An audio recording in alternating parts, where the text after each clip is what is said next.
Le 6 mars 1936 paraissait dans l'Action française la critique de François Vineuil consacrée au film La Garçonne, texte intégral.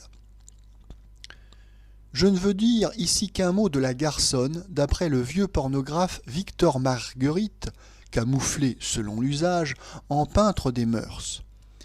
Ni le livre, ni le film n'ont, bien entendu, le moindre rapport avec l'art littéraire ou l'art du cinéma. La littérature, par ses plus beaux poèmes, ses plus énergiques satires, ses plus vastes romans, a toujours été ouverte à l'étude des vices. Rien de ce qui est humain ne pouvait rester étranger à Ronsard, Rabelais, Shakespeare, Diderot, Balzac, pour ne citer qu'eux.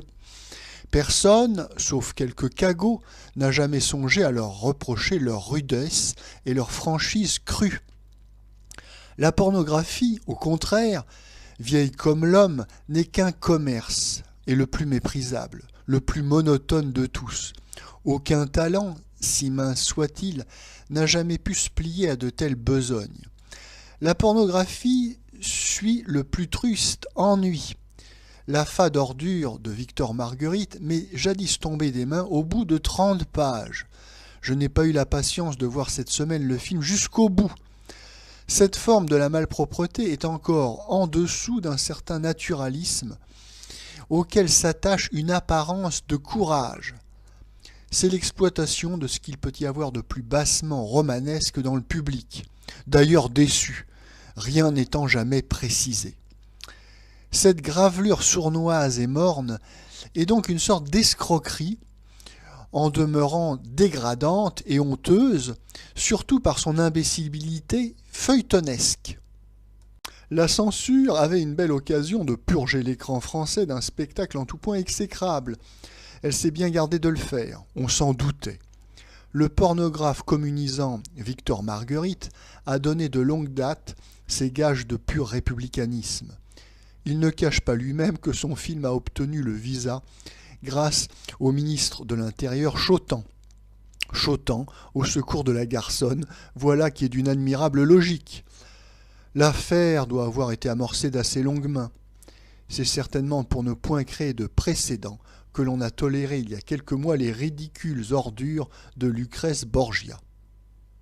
La Garçonne, un film de 1936 de Jean Delimour, d'après le célèbre roman de Victor Marguerite, avec Maribel, Arletty, Marcel Génia, Junie Astor, la Môme Piaf, Henri Roland, Maurice Escande, Jean Tissier. Le sujet, Monique, c'est-à-dire Maribel, rompt avec son fiancé lorsqu'elle apprend qu'il a une maîtresse et décide de vivre seule et de conquérir sa liberté. À contre-cœur, elle pénètre dans des milieux interlopes et se laisse entraîner dans des amitiés équivoques dont elle parvient à s'arracher courageusement. Notons tout d'abord que le film est beaucoup plus sage dans sa narration, beaucoup moins explicite que le roman.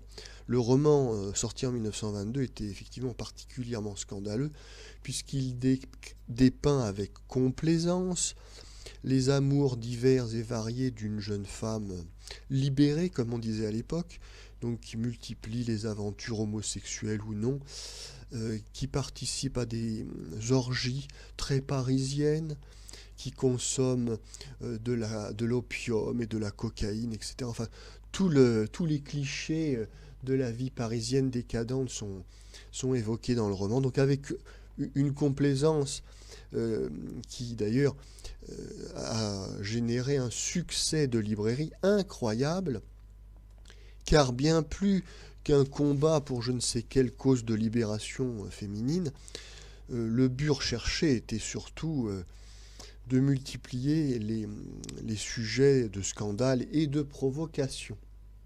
Ce livre a été unanimement mal accueilli à sa sortie en 1922, puisque de la droite à la gauche, et notamment par le courant féministe qui luttait à l'époque pour le droit de vote des femmes, parce que il lui était reproché de mêler des questions sérieuses de politique et de droits civiques, donc tels que le droit de vote, à des scènes de pure pornographie et de pure décadence et de pure perversion sexuelle, ce qui donc entachait, salissait la cause politique par donc des digressions qui n'avaient pas lieu d'être.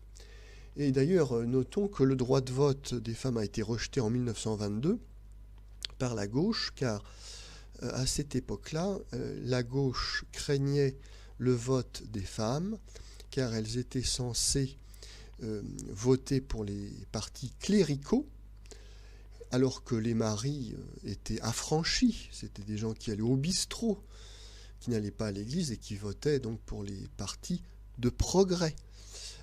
C'est donc la gauche qui s'est opposée au vote des femmes en 1922, et elles n'obtiendront ce vote qu'en 1945.